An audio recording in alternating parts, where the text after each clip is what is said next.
ಇನ್ನು ರೇಣುಕಾ ಸ್ವಾಮಿಯವರ ತಂದೆ ಕೂಡ ಈ ವಿಚಾರ ನೋಡಿದ ನಂತರ ಬಹಳ ಬೇಸರವನ್ನು ವ್ಯಕ್ತಪಡಿಸಿ ಕಣ್ಣೀರನ್ನ ಇಟ್ಟು ಮಾತನಾಡಿದರು. ಅವರು ಏನು ಮಾತನಾಡಿದ್ದಾರೆ ನೋಡೋಣ. ಅವರಿಗೆ ಸಹಕಾರ ಕೊಟ್ಟಿದ್ದಾರೆ. ಅವರು ಜೈಲಿನಲ್ಲೇ ಇದ್ದಾರೆ ಇಲ್ಲ ಅನ್ನೋ ಭಾವನೆ ಬರ್ತಾ ಇದೆ. ಜೈಲಾಗಿರ್ಬೇಕನ್ನೋ ಅದು ಮತ್ತೊಂದು ಆಗಬಾರ್ದು. ಜೈಲಿನಲ್ಲಿ ಯಾವ ರೀತಿ ಎಲ್ಲ ಸಾಮಾನ್ಯ ಕೈದಿಗಳಿಗೆ ಕೊಡ್ತಾರೆ ಆ ರೀತಿ ಇರಬೇಕು ವಿನಃ ಇದು ನನಗೂ ಫೋಟೋ ಏನಂದರೆ ನಮ್ಮ ಸ್ನೇಹಿತರು ತೋರಿಸಿದ್ರು. ಅದು ಭಾಳ ಆಶ್ಚರ್ಯ ಅನ್ನಿಸುತ್ತೆ. 4 ಜನ ಕುರ್ಚಿ ಮೇಲೆ ಕೂತ್ಕೊಂಡು ಸಿಗರೇಟು ಚಾ ಹಿಡಿದು ಎಲ್ಲಿ ಅತಿಥಿ ಗೃಹದಲ್ಲಿ ಕೂತಿದ್ದಾರೆ. ಜೈಲು ಅತಿಥಿ ಗೃಹ ಗೊತ್ತಾಗ್ತಾ ಇಲ್ಲ. ರೆಸಾರ್ಟ್ನಲ್ಲಿ ಕೂತ್ಕೊಂಡ್ರೆ ಗೊತ್ತಾಗ್ತಾ ಇಲ್ಲ.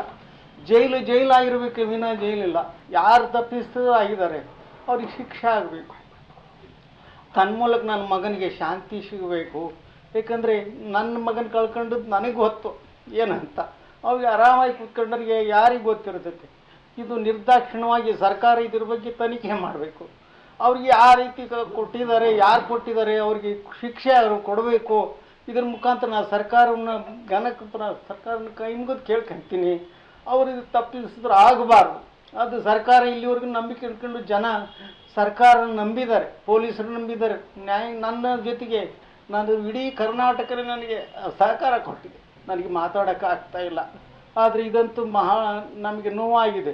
ನನಗೆ ಕಣ್ಣೀರಲ್ಲಿ ಕೈ ತೊಳಿತಾ ಇದ್ವಿ. ನಮ್ಮ ಮಗನ ಕಳ್ಕೊಂಡು ಏನ್ರಿ ಅವ್ರಿಗೆ ಚೈನಿ ಹೊಡಿತಿದ್ದಾರೆ. ನಮ್ಮದು